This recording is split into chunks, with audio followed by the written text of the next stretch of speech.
আজি 8 অক্টোবৰত ঢেকিয়াজুলিৰ পৰা এগৰাকী নৱম মান শ্ৰেণীৰ ছাত্ৰীৰ নিৰুদ্দেশ হোৱা ঘটনাই ঢেকিয়াজুলি অঞ্চলত চাঞ্চল্যৰ সৃষ্টি কৰিছে।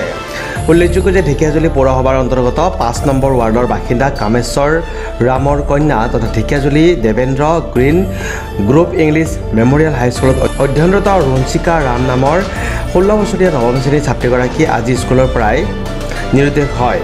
জানিব পৰা মতে আজি ছাত্ৰীগৰাকীয়ে Debendra green group English memorial হাইস্কুলত পৰীক্ষা দিবলৈ আহিছিল। যদিও পৰীক্ষা শেষ হোৱাৰ পিছৰে পৰা ছাত্ৰীগৰাকী নিৰুদ্দেশ হয়। ছাত্ৰীগৰাকী বিভিন্ন ঠাইত বিচাৰ খোচাৰ কৰিও কোনো সন্ধান পোৱা নাই পৰিয়ালৰ লোকে। সেয়েহে ছাত্ৰীগৰাকীৰ ক'ৰবাত কোনো সন্ধান পালে ঢেকিয়াজুলি আৰক্ষী থানাত যোগাযোগ কৰিবলৈ অনুৰোধ জনাইছে ছাত্ৰীগৰাকীৰ পিতৃৰ লগতে চুবুৰীয়াই। মোৰ দাদা হয়, তেখেত ওচৰৰে হয়। তেখেতৰ ছোৱালী আজি Debendra green group English school ঢেকিয়াজুলিত পঢ়ে, ক্লাছ 9ত। তেওঁ হাফ ইয়াৰলি এক্সাম দিব গৈছিলে। তো এক্সাম দিয়াৰ পিছৰ পৰাই আমি তেওঁৰ ছোৱালীজনীৰ কোনো ধৰণৰ সুংসূত্ৰ এতিয়ালৈকে পোৱা নাই।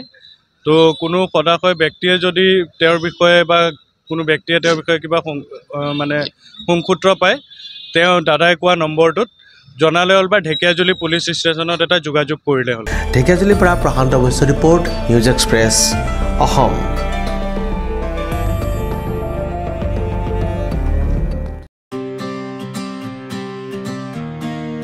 সকলোকে আমাৰ ফালৰ পৰা শাৰদীয় দুৰ্গা পূজাৰ বহুত শুভেচ্ছা। দুৰ্গা পূজাৰ শুভক্ষণত এখন ৰেষ্টুৰেণ্টৰ শুভাৰম্ভণি কৰা হৈছে, নাম হ'ল ফুড মহল। ইয়াতে আপোনালোকে সকলো ধৰণৰ ডিছ পাই যাব। Momos, roll, chowmein, fried rice হওক, বিৰিয়ানী হওক, প্লেন ৰাইচ। আৰু এবাৰ খালে তেওঁলোকে আকৌ আহিব। কম প্ৰাইজত এটা ভাল ফুড খাবলৈ পাব তেওঁলোকে। ৰেষ্টুৰেণ্টৰ ফালৰ পৰা, ফেমিলিৰ ফালৰ পৰা শাৰদীয় দুৰ্গা পূজাৰ বহুত শুভেচ্ছা।